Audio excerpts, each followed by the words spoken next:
Football মাঠে আপনারা goal miss দেখেছেন, ফাউল দেখেছেন, এমনকি রেফারির ভুল পেনাল্টি দেওয়াও দেখেছেন, কিন্তু আজ সান্তোসের ম্যাচে যা ঘটলো তা দেখার জন্য বোধহয় ফুটবল দুনিয়া মোটেও প্রস্তুত ছিল না।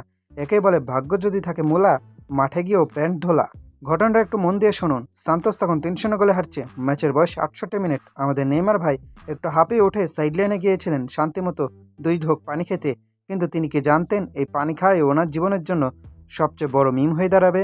নেইমার যখন বোতল মুখে দিয়ে পানি গেলছেন, ঠিক তখনই ওনার অজান্তে ওনার কপালটাই পুড়িয়ে দিলেন ম্যাচের চতুর্থ রেফারি।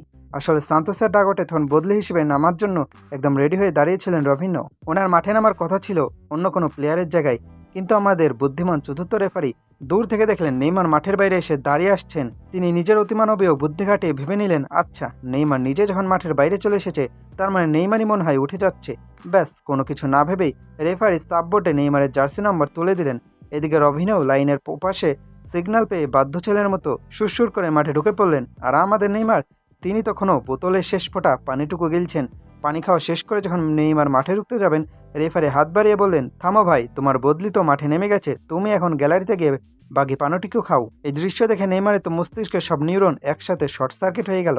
নেইমার রেফারিকে বোঝানোর চেষ্টা করলেন, আরে ভাই, আমি তো সাব হইনি, আমি জাস্ট পানি খেতে আসছিলাম। কিন্তু ফিফার নিয়ম বড় নিষ্ঠুর। রবিনও যেহেতু একবার মাঠে পা দিয়ে ফেলেছেন, তাই নেইমার হাজার কান্নাকাটি করলেও ওনাকে আর মাঠে ঢোকার পারমিশন দেওয়া সম্ভব না। রাগ বা চরম অপমানে নেইমার তখন কাঁপছেন, পুরোপুরি ফিউরিয়াস।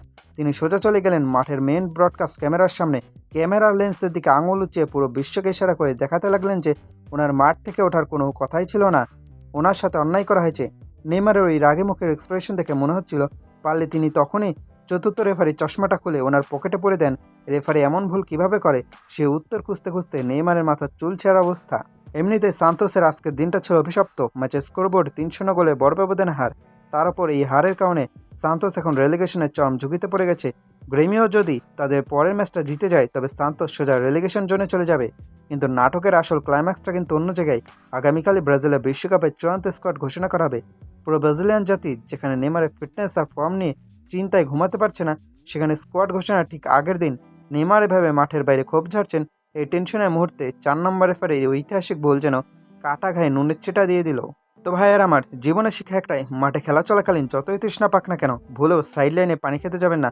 বিশেষ করে রেফারি যদি একটু বেশি বুদ্ধিমান হয়, তাহলে পানি খাওয়ার অপরাধে আপনাকে পুরো ম্যাচ থেকেই সাবস্টিটিউট করে দিতে পারে।